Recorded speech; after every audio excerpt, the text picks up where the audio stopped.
Us back into where we are in 1 Samuel chapter 20. Remember these things about this. Remember these things about this chapter, the chapter before and this chapter. This is what's going on. Saul is the king of Israel, remember, without going into too much detail. Israel is a united kingdom. They're in the land of promise, in the promised land, in the land of Canaan. They have rejected God, Yahweh, as being their king. They've demanded of God to have a king like all the other nations, and God gives them what they deserve. He gives them a failing king, King Saul. And Saul will send mercenaries to kill David in his house. Remember, David is the young man who was chosen to play the harp for Saul when the demon tormented Saul. David is also the man who's already been anointed by Samuel to be the next king of Israel. He was anointed as a young boy, probably 12 years old. He spends the next 7 years off and on in Saul's employ, going to play the harp for him.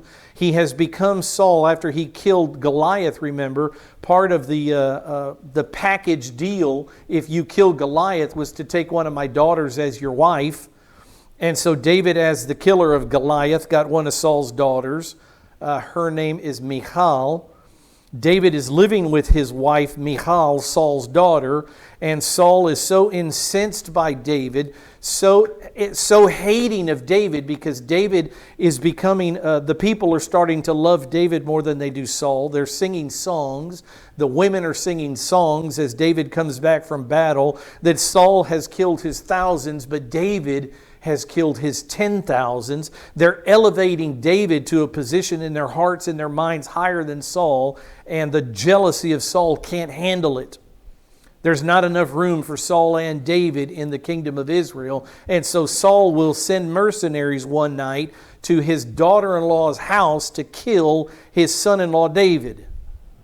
That's the mind of King Saul. Saul's daughter Michal, David's wife, tells David of her father's plan to kill him and helps him escape out the window. That happened in the last chapter. Now David, after that event, David's a married man at about 19 years old. David will live as a fugitive, which means he'll be on the run. He'll live as a fugitive for the next 11 years of his life. And that's what we see in 1 Samuel chapter 20 all the way to 1 Samuel chapter 31, the last chapter in the book, when Saul finally dies. Until Saul dies, David is not at peace. Until Saul, his father-in-law, dies, David is in constant threat of his life being taken by Saul. And you see that chapter 20, 21, 22, 23, 24, 27, 28, 29. Saul is always chasing David until he dies. Finally, when he dies, David will become the next king of Israel. David will live as a fugitive for 11 years. As I just told you, he's approximately 19 years old when this event takes place, and his wife Michal lowers him out of a window. David becomes king when he's 30 years old. That's where we get the 11-year period of running. So we saw Michal try to save David's life, she did save David's life from her dad by letting him out the window. And now we see Saul's other child, Jonathan. Saul's son, Jonathan, tries to mend the relationship of Saul and David. That's where we are in 1 Samuel chapter 20. Jonathan, again, will step in between his father Saul and his friend David, and he will try to mend the relationship of these two men. That's what 1 Samuel 20 is about. Saul will react, and we'll see that in just a few minutes. Saul will react to Jonathan's love for his friend David. Saul will react by trying to kill his own son with his spear. We've already seen Saul twice pick up a spear that was beside him and throw it at his son-in-law David to try to pin him to the wall. In 1 Samuel chapter 20, we see Saul so enraged that his son is a friend of David, who he claims is his enemy, so enraged that he would have his own son killed, that he would murder his own son because his son loved David. That's how unstable this man, Saul, the king of Israel, has become. Jonathan warns David of his father's intention, and David flees. I'm going to show you by the end of this morning, I hope, if we get to it, I'm going to show you that for many years David and Jonathan had no interaction until much later, a few years later in life, when they come together again one more time. It's a sad story in the Scripture. David knows that Saul is out to get him. We drop back into 1 Samuel chapter 20. David knows that Saul still wants to kill him. David knows that his father-in-law Saul still wants him dead. And so David sends in Jonathan to patch things up between David and Saul if it's possible. David seeks Jonathan's help to patch up his relationship with Saul the king, his father-in-law, if it's possible. And here is David's plan to find out Saul's intentions. In 1 Samuel 20, verse 5, just a few verses, get us back into it. David said to Jonathan, "Behold, tomorrow is the new moon." This is his plan. "How can I determine whether I'm safe in your father's house or whether he wants to kill me still?" David is convinced that Saul continues to want to kill him. So he sends in Jonathan, and this is the plan. Tomorrow's the new moon. It's the beginning of the month. There's no moon in the sky. The new moon is the opposite of the full moon. It's when you can't see the sun, it's shaded. Tomorrow is the new moon, and I ought to sit down to eat with the king. He's the commander of the military. Remember, King Saul has made him commander of the Jewish military. Not only that, but he's Saul's son-in-law. And the first day of the month, the first 3 days of the month, are always feast days in Israel. They blow the trumpets. They celebrate the fact that the moon is in its cycle and God is doing all these wonderful things. The new moon is a celebration. The first day of the month is always a celebration. So David knows that on this new moon celebration, I should be at Saul's table as his commander and as his son-in-law. But I'm not going to be there. And depending on how Saul responds to that, then we'll know, Jonathan, you and I both, because you're in denial, friend, you will come to understand that your father still wants me dead. That's the plan. But let me go, he tells Jonathan. Let me go that I may hide myself in the field until the third morning. Next verse says this: if your father misses me at all, if when I'm not at the table for the new moon celebration, if King Saul misses me, then this is what you should say to your father.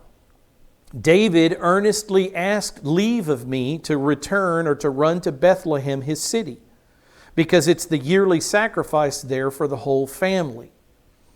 Whether it was or not doesn't matter. This is what David tells Jonathan. I'm going to tell your father that I've left for my hometown of Bethlehem because at this time of year my family makes a sacrifice to Yahweh.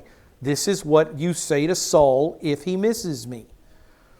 This is the response in verse 7. If your father Saul says it is good, meaning that it's good that David went to sacrifice with his family. Tradition is big in the Jewish nation, as we'll hear in just a minute. And if the family has a tradition to yearly sacrifice on this date, it's best that he be with family sacrificing to Yahweh. It's good. If your father says it's good, then I'm safe. But if your father's very angry, and obviously we know that he will be, know that he has decided on evil. Part of this event is David trying to get Jonathan out of his denial. Jonathan thinks, certainly my dad doesn't still want to kill you. Certainly everything is okay now. And David is telling him, no, it's not okay. Your father still wants me dead. This will prove it. Verse 13, if it please my father, Jonathan makes this vow to David in verse 13. If it please my father to do you harm, if we go through your plan, and we will because I'll do what you ask me to do, David, if my father gets angry and it's obvious that he still wants to harm you, may Yahweh do so to me, to Jonathan, and more also if I don't make it known to you and send you away. Jonathan is promising to protect David. I promise that whatever information I get from this event with my father, I will tell you the honest truth. I will protect your life. And if I don't, may God take my life. That's what he promises him. I promise on my life that I will protect your life at all costs. If my dad wants to harm you and I don't tell you, let God kill me in your place. That's what this vow is. That you may go in safety, and may Yahweh be with you as he has been with my father. A lament in verse 14, I got to keep going. If I'm still alive, because Jonathan knows this is dangerous territory. Going into an unstable carnal man is unsafe. And he knows that this is unsafe. A man who's already thrown a spear at David twice. Jonathan knows he's taken his life into his own hands to approach his death. Pastor, would you please put your phone on silent? Okay. If I'm still alive, Jonathan says, will you not show me the loving kindness of Yahweh? God has made promises to you, David, over your life, and He's kept every single one of those promises. I'm asking you to have the same promise-keeping love for me that God has for you. Will you not show me the loving kindness that Yahweh has shown you, that I may not die? I'm going in to protect your life. I'm asking you to protect my life. I'm asking you to protect my heritage, my family line. The next verse, in verse 15, he says, this is the vow that Jonathan is getting out of David. I want you to protect my family line. You shall not cut off your loving kindness from my house forever. Don't kill all of your enemies, the family of Saul. I'm a member of the family of Saul, and I'm asking you to keep my family line alive. You shall not cut off your loving kindness from my house forever, not even when Yahweh cuts off every one of the enemies of David from the face of the earth. Jonathan realizes there's a day coming, David, when you will be the king of Israel, and Yahweh, to make you the king, will have to destroy your enemies from before you. And when Yahweh destroys your enemies, I'm asking you to stand up for my family. I'm asking you to protect my family line, the line of Jonathan. That's what he asks him. And last time we saw that later on in the story, the fulfillment of this promise, this vow, this covenant between the man Jonathan and his friend David is fulfilled by David. David shows the love of God to Saul's son, or to Jonathan's son, Saul's grandson. 2 Samuel chapter 9, we move way forward in the story a few years, but look what happens when David becomes king. Mephibosheth is the name of the young boy. Mephibosheth, the son of Jonathan, the son of Saul, came to David because David asked, is there anyone left of the family of Saul that I might show the loving kindness of Yahweh to? I made a promise to Jonathan. I intend to keep it. As Yahweh has kept every promise He's made to me, I intend to keep my promise to Jonathan. In the same way God is faithful, I will be faithful to my word, to my promise. And he seeks out someone from the family of Jonathan, and this is who he gets. Ziba, the servant of Mephibosheth, said, yes, there is yet a boy. He's crippled in his feet. And David says, bring him to me. So Mephibosheth here, the son of Jonathan, the son of Saul, came to David. And he fell on his face and he prostrated himself. Prostrate means to kneel down. He's bowing in humility before the king, knowing that my family were enemies to you. My grandfather wanted you dead. This boy wasn't raised in a vacuum. He knew the situation between Saul and David. He knew the love that Jonathan, his father, had for David. And now he comes and falls before David. I wonder what was going through his head, through his mind. David said to Mephibosheth, David said, Mephibosheth, just mentioned his name, and the boy said, here is your servant. I'm at your will. And David said to him, do not fear, because there's no doubt the boy was fearing. He said, do not fear, for I will surely show kindness. This is the word loving kindness, the Hebrew word hesed, this loyal covenant love. I will keep a promise I made to you. I will show you kindness for the sake of your father Jonathan, because I made him a vow. I promised my friend that I would do this. I will surely show you kindness for the sake of your father Jonathan, and I will restore to you. Not only will I keep you alive as the grandson of my enemy, but I will restore to you all the land of your grandfather Saul, and you shall eat at my table regularly. What a man, David. What a keeper of his promise. What a man after God's own heart. God does it one way, David does it the same way. And here you see exactly that. The loving kindness of God, the promise-keeping loyalty of his word that God made to David, David extends to Mephibosheth here on this day. He made a vow on this day to Jonathan, I'll do it. Jonathan makes a vow to David, I'll go into my father regardless of what it costs me. Even if it costs me my life, I'm going to go in and find out if you're safe. But I need this from you, David. When your enemies are defeated and you become the king, I need you to keep my family line. I'm asking you to keep them alive. David said, I'll do it. It's a beautiful story of friendship. And we see it all come true here. So we're back in the story, 1 Samuel chapter 20, verse 16. So Jonathan made a covenant with the house of David. And he said, may the Lord require it at the hand of David's enemies. And you wonder, what does that mean? Jonathan is making a promise to David, I will protect you, I will defend you, I will save your life if I can from my father's hand. And if I don't, may I be like one of the enemies, like one of your enemies, may I fall. May the Lord require my life if I don't keep my end of the bargain. If I don't do what I'm promising to do, I will set myself up as your enemy and I will ask God to take my life from me. The required punishment that God has for David's enemies, I'll take on my own head if I don't do this. Jonathan made a covenant with David. May the Lord require it at the hands of David's enemies. If I don't do what I'm telling you I'll do, may I die like your enemies will one day. Verse 17, Jonathan made David vow again. They are exchanging promises here. Jonathan makes a promise to David. David makes a promise to Jonathan. It turns around again. Jonathan makes another vow to David. It turns around again. David promises something to Jonathan. We're seeing this tit for tat here, this back and forth here. Jonathan made David vow again because of his love for him, because he loved him as he loved his own life. And Jonathan says, tomorrow is the new moon, and you will be missed, because your seat will be empty. When you have stayed for 3 days, you shall go down quickly and come to the place where you hid yourself on that eventful day, and you shall remain by the stone Etzal. We don't know exactly what this event was, but Jonathan's getting in on the plan here. And the idea is, when I find out from my father whether he's angry with you and wants to kill you, or whether he's at peace with you for the moment, how am I going to get word to you? This is how we'll do it.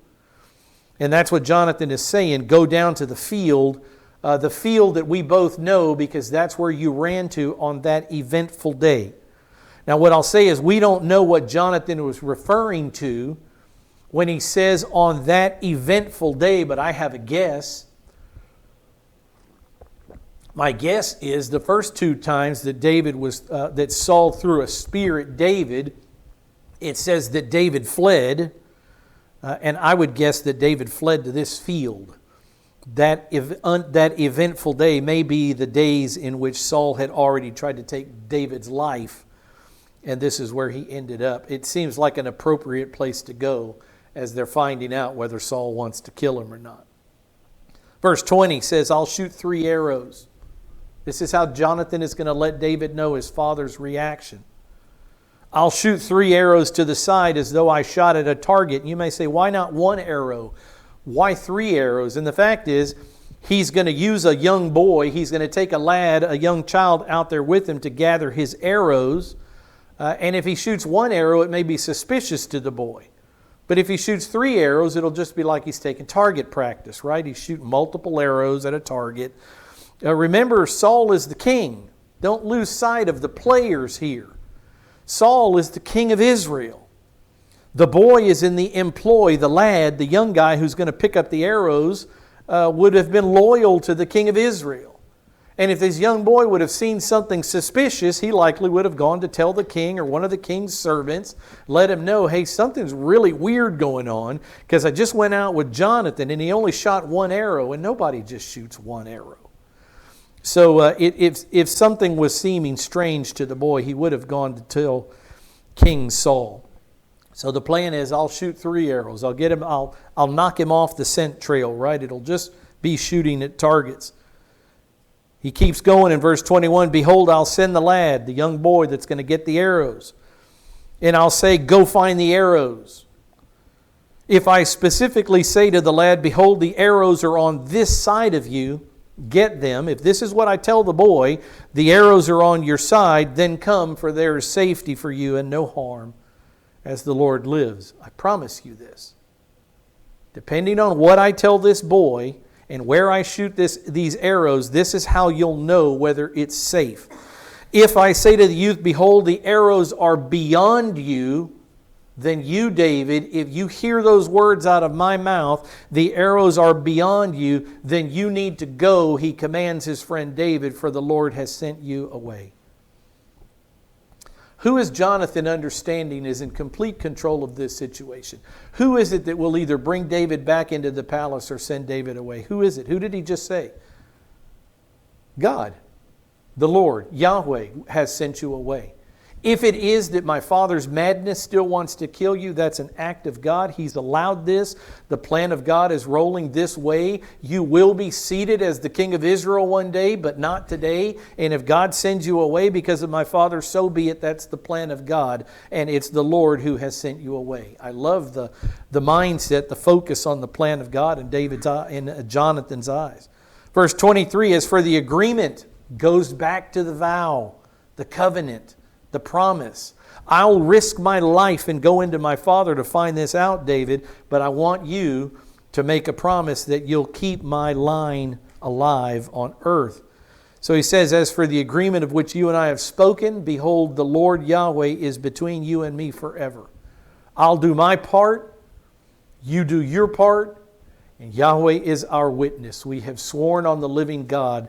I have sworn that I'll do my part. You have sworn that you'll do yours. On a handshake and a kiss, as we'll see. A holy kiss, a kiss of peace as they depart in a few minutes. The plan is in place. Now we get to see it play out. How does it unfold? What is Saul's reaction going to be? Verse 24, so David hid in the field of that eventful day where he had fled. David hid in the field, and when the new moon came, the king sat down to eat food, just like he did at every new moon. The king sat on his seat as usual, the seat by the wall. Any of you guys, when you go to a restaurant, pick the seat you sit in based on where the entrance to the restaurant is? I do. Every restaurant I go in, I pick the seat I sit in. I sit by a wall so that I can see that entrance door because I'm the one that's the defender of my wife and my child. That's what King Saul is doing here. He sits by the wall, back to the wall, can see who comes in the room, can see who exits the room. He's a paranoid man. He's doing this for paranoia's sake. The seat by the wall, that is my explanation of the fact that God would use this phrase, would put this seemingly unneeded phrase into the book, that Saul has a seat by the wall that he's chosen. Then Jonathan rose up and Abner sat down by Saul's side. But David's place was empty. Abner will become a great king of the armies also under David. He is under Saul. Military man. Nevertheless, verse 26, Saul did not speak anything that day. So David's place is empty. He's not there. There's an empty seat there. But on day one, Saul doesn't say anything. And this is why. In Saul's mind, from the scriptures, we get the understanding of what Saul was thinking. And Saul's thinking was, it's an accident. He's not clean. Surely he is not clean. So on this day, day one of this new moon celebration, Saul gives David the benefit of the doubt. There's no way that this man would miss this event at my table. He must be unclean. According to the Mosaic law, he had an accident. He touched an unclean carcass. He had to kill a man doing something. Something occurred to David. He is unclean. That's the only reason this man would not be seated at my table.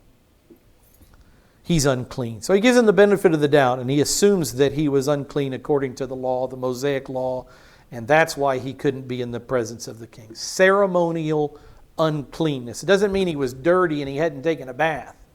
It means he had done something that made him not be able to sit in the presence of the king.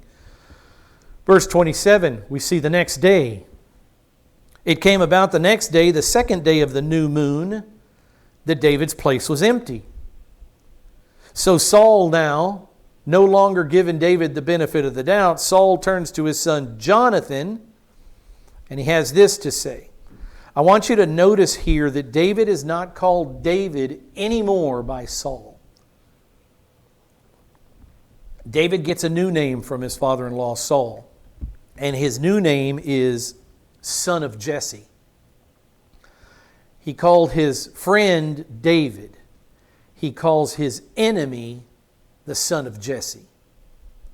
Won't call him by his name anymore. From here to chapter 31, you'll see David's name mentioned, but never out of Saul's mouth. He is the son of Jesse now. And so Saul, enraged now that David has missed yet another day, because uncleanness, just understand, most uncleanness, if he had touched something or been in contact with the leper or whatever David did that Saul was assuming made him unclean, by the evening you were cleansed. So certainly that by the next day, David would be in a cleansed situation according to the law and able to sit at the table. That's why this is so pertinent. Uncleanness in this situation lasts for a day. David's clean now, no matter what he did, and he should be at the table. That's why Saul is speaking to Jonathan here, and he says now, enraged, why has the son of Jesse not come to the meal either yesterday or today? Now he wants answers. And here's David's lie, because that whole thing about going to Bethlehem was a story.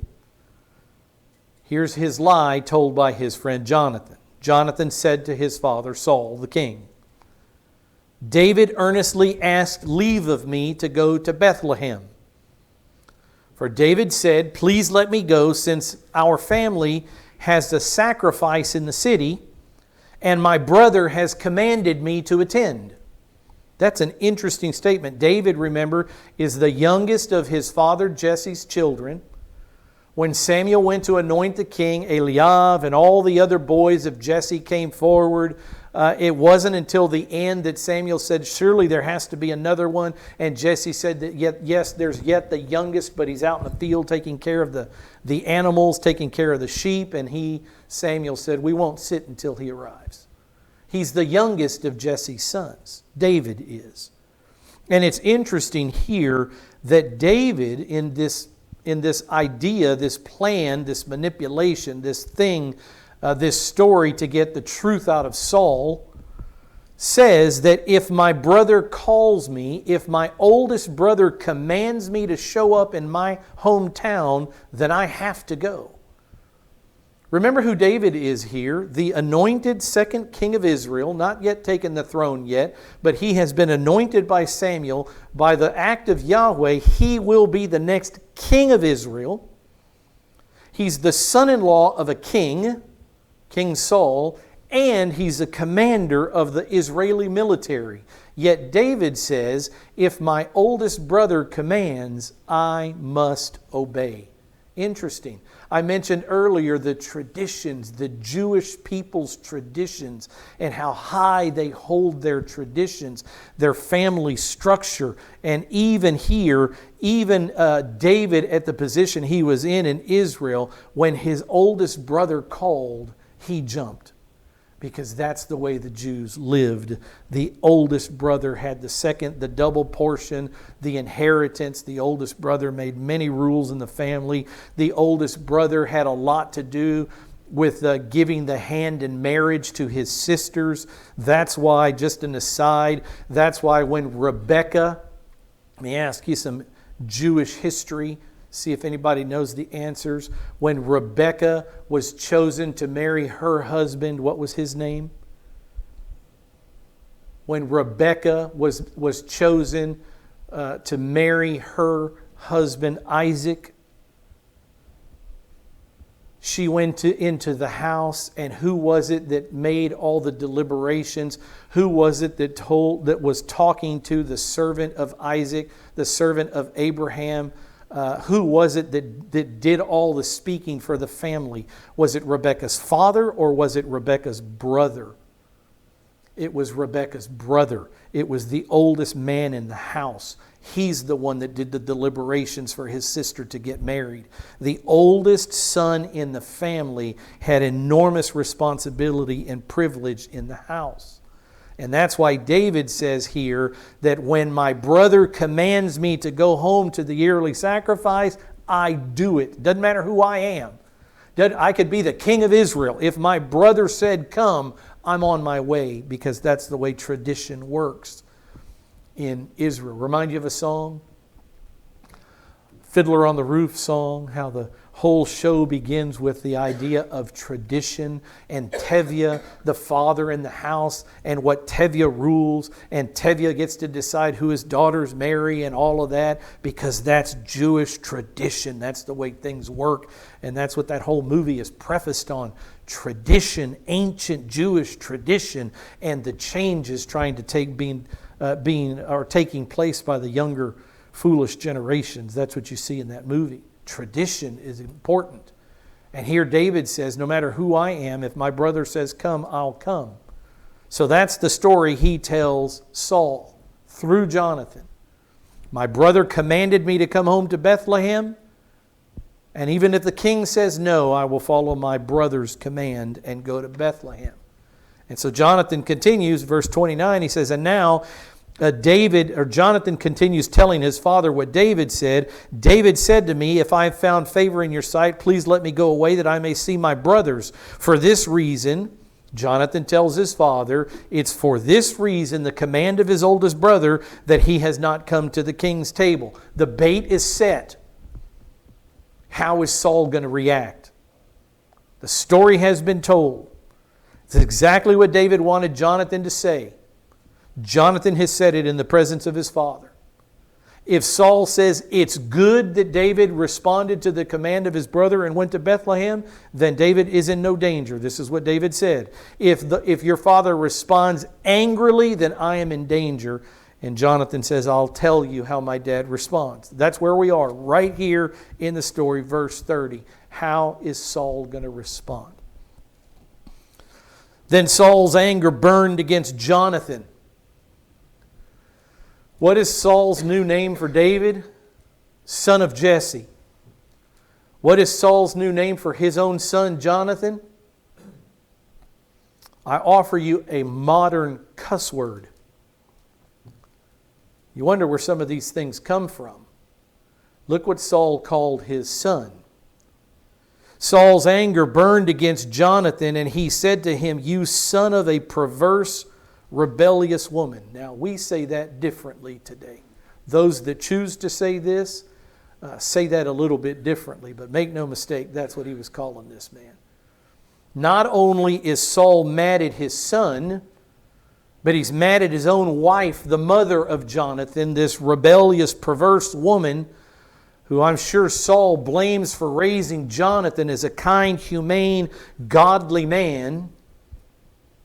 It's all that woman's fault. And so now Jonathan is not only called a name, but his mother is being smeared. The reputation of his mother is smeared by her own husband. What a guy, Saul, huh?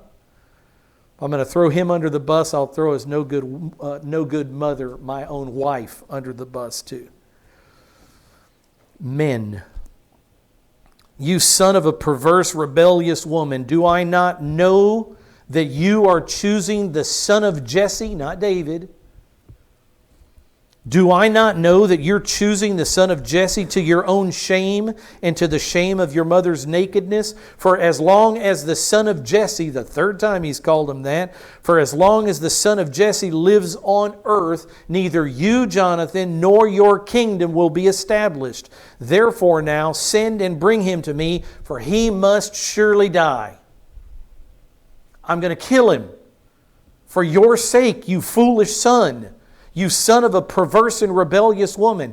Don't you see that as long as this man, the son of Jesse, lives, you will never sit as king as Israel? And what does Jonathan know?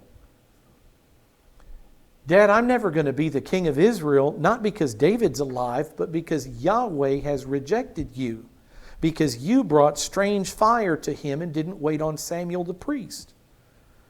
Jonathan knows the story. You're blaming this whole event, the fact that I'll never be king, on the fact that David is alive. You are so stubbornly arrogant in your understanding of reality that you're blaming everything in your life on this guy. The fact of the matter is, this is all your fault, Dad. That's what's going on here. You think the problem and the reason I won't sit on the throne and my kingdom will not be established is because David is alive? It's because you're alive. That's why this is a problem. Tough talk. But that's Saul. I'm going to commit murder in my deranged understanding, in my life outside the plan of God. I will have my son sit as king. Will it happen or not? Will Saul get his desire that his son Jonathan sit as king? Will it happen or not? No. Why not? Because Yahweh has already decreed that it will not happen. But just like the deceiver Satan is so deceived that he clearly thinks he can still win, he can still beat God, he can still destroy God, he can still upend the plan of God, Satan can still win. That's the deception that Saul is falling for, thinking, I can still have my way. I can still have a son on the king of Israel, on the throne of Israel. When Yahweh has said it can't happen, I can see it done. Are you nuts? Yes is the answer. I grant you again, and I'll believe this till the day I die, that this man Saul was a believer in the Savior to come. He was an Old Testament saint. But look at how far his mind has drifted because he refuses to focus on the plan of God. He refuses to say, I'm a sinner and have done wrong. He refuses to humiliate and humble himself before the Lord God. Instead, he continues to build himself up as something that everybody knows he's not, and forgets entirely that Yahweh controls human history. And he's living that right now. You bring me David, I'm going to kill him so you can be king. And Jonathan probably looking at this man like, what is wrong with you? Wow, could you be so obtuse? How could you be so obtuse? How can you miss this? Remember, Yahweh had rejected Saul's dynasty in 1 Samuel 14. In 1 Samuel 15, he rejected Saul personally when he said, I regret that I made Saul king. Saul knows all this, but he's living as if none of this is true. So Jonathan now, verse 32, Saul has told Jonathan, you're a fool. You'll never be king as long as the son of Jesse lives. You get all this nonsense from your foolish mother, that hateful, rebellious woman. I mean, this guy is nuts now. And he tells Jonathan, you go get David, I'm going to kill him. Jonathan answered Saul his father, and he said to him, why should he be put to death? What has he done? Remember this verse? When David is asking, when David first comes to Jonathan, this was the verse, this is how this story started. In 1 Samuel 20 verse 1, David fled from Naviat in Ramah. Remember, he had gone to Samuel. And he came and he said to Jonathan, what have I done? What is my sin? What is my iniquity? And what is my sin before your father that he's seeking my life? So David says, is there something? I need you to go in and find out, is there something that he has against me that I've done that I need to fix? Because we all have blind spots. I love the humility of David. Maybe I have done something wrong. Now, in verse 32, we see Jonathan asking the question that David asked, what is my sin before your father? Jonathan asks, why should he be put to death? What has he done? If you want David, my friend, killed so badly, then give me a reason why. And at the questioning of this man, verse 33 says, Saul hurled his spear at Jonathan to strike him down. So Jonathan knew. You think he knew by then? You think he finally got a clue? So Jonathan knew that his father had decided to put David to death. Jonathan finally realizes, finally comes out of his denial about dear old dad, finally comes to realize that his father's a murderer at heart, and he's out to kill David for no reason. If there was a reason, he gave Saul the opportunity to give the reason. What has he done, Dad? There was no reason. Dad, in his rage, picked up the spear, not to throw at David this time, to throw it at his own son, Jonathan. So now he finally knows that his father is so out of balance when it comes to his relationship with David. He's so out of balance, so outside of reality with what he thinks about David, that he's willing to kill his own son merely because his son is a friend of David's. He's out to kill anything that likes David. He's a madman on the loose. Threw a spear at his own child. Jonathan arose. How would Jonathan respond to this? How would you respond? Jonathan arose from the table in fierce anger, and he did not eat food on the second day of the new moon, for he was... Why did Jonathan leave in anger? Was it about himself? Was it about the foolishness of his father? Was it about David? Look what the Scripture says. He arose, he didn't eat food, for he was grieved over David because his father had dishonored him. What does Jonathan know about David that his father will not accept? He will be the next king of Israel. It's not going to be me, Father Saul. It's not going to be any of your sons. It's going to be David.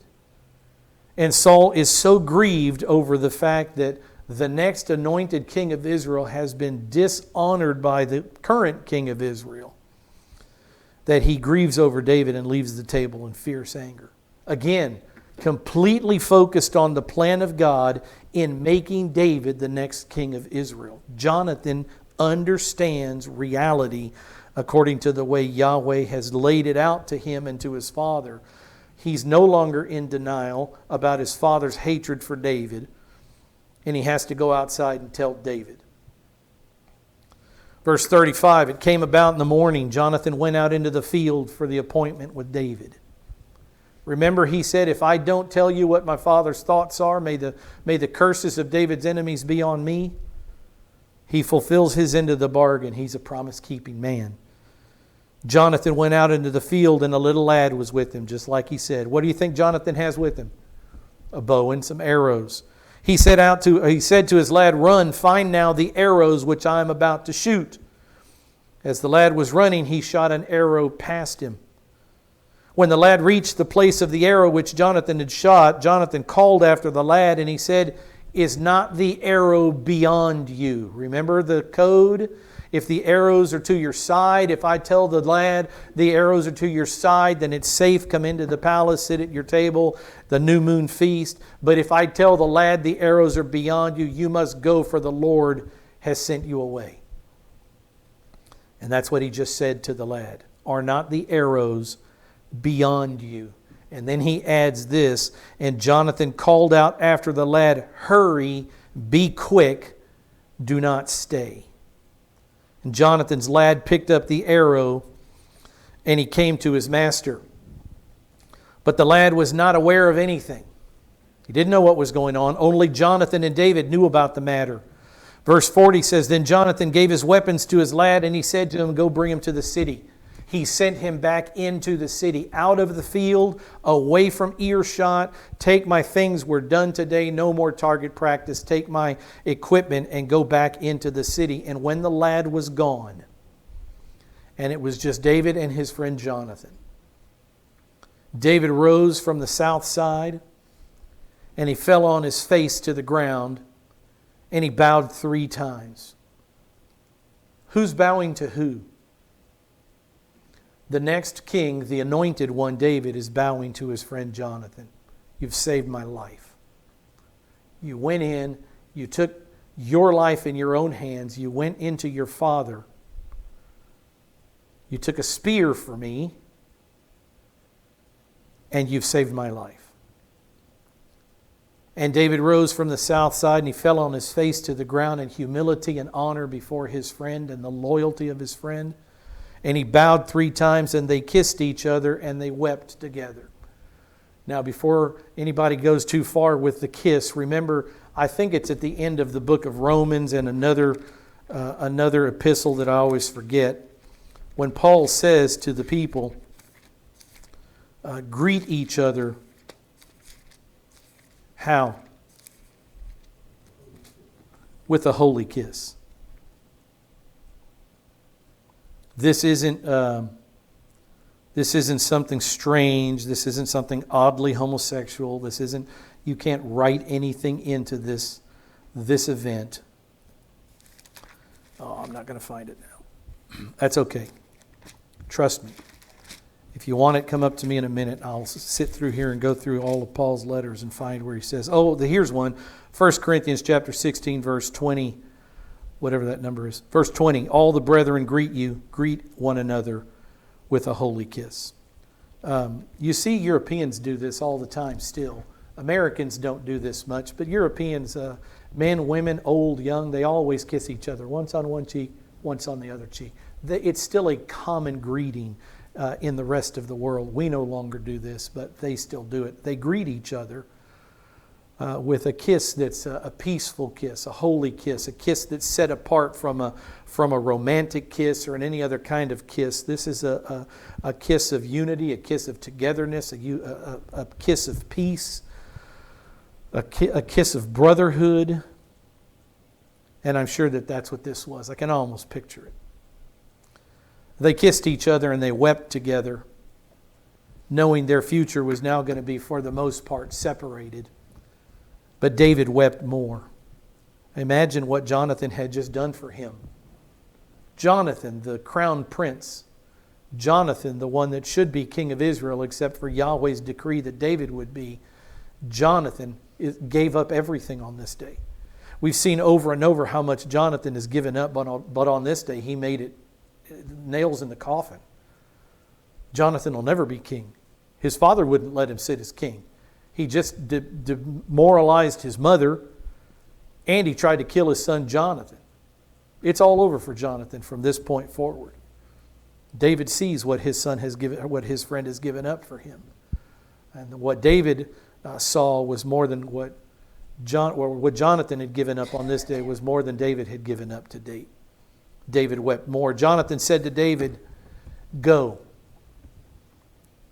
Must have been a very hard thing to say for this man. "Go in safety, inasmuch as we have sworn to each other in the name of the Lord, saying, the Lord will be between me and you." He's reminding him of their agreement, their covenant. "You go, but remember what's between me and you.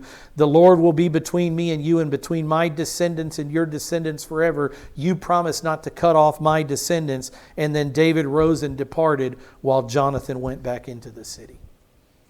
And you think, I wonder if this is the end of the story with David and Jonathan. Do they ever come together again? I'll send you to this chapter, a couple of verses, and then we'll close in prayer. 1 Samuel chapter 23. Saul is rabidly trying to catch David, chases him all over, trying to kill him.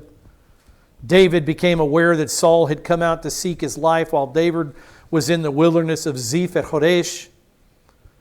So David is in the wilderness, he's hiding out. And Jonathan, Saul's son, arose and went to David at Horesh. This is the very next time they meet, the very last time they meet. So sad. David, or Jonathan, Saul's son, arose and he went to David at Horesh, and he encouraged him there in God. While his father was seeking to kill David, Jonathan is still in the business of saving David's life. So what does he do at Horesh when he comes to see David? The next verse, verse 17, "Thus he said to him, do not be afraid, because the hand of Saul my father will not find you." Why is that, Jonathan? Because I'm still in the business of protecting the Lord's anointed. I know you're the king of Israel. You will be king over Israel, and I will be next to you. And Saul my father, by this time, knows that also. Jonathan just told David, You know your future. I know your future. My Father knows your future. You will be king over Israel. You will not die at my Father's hand, because it's already been decreed and promised that you will be the next king of Israel. And Saul, my father, knows it. So the two of them made a covenant before Yahweh, all their lives promising each other things. The two of them made a covenant before Yahweh, and David stayed at Horesh while Jonathan went to his house. Again, separation. The next time you see Jonathan's name and David's in the same context, 1 Samuel, where is it? I guess it's in 2 Samuel. Well, let me think about this. Anyway, forget that statement. I don't know where it is. We're done. 1 Samuel chapter 20, 42 verses. Long chapter. Jonathan and David part ways for a time. Let's close in prayer. Heavenly Father, we thank you.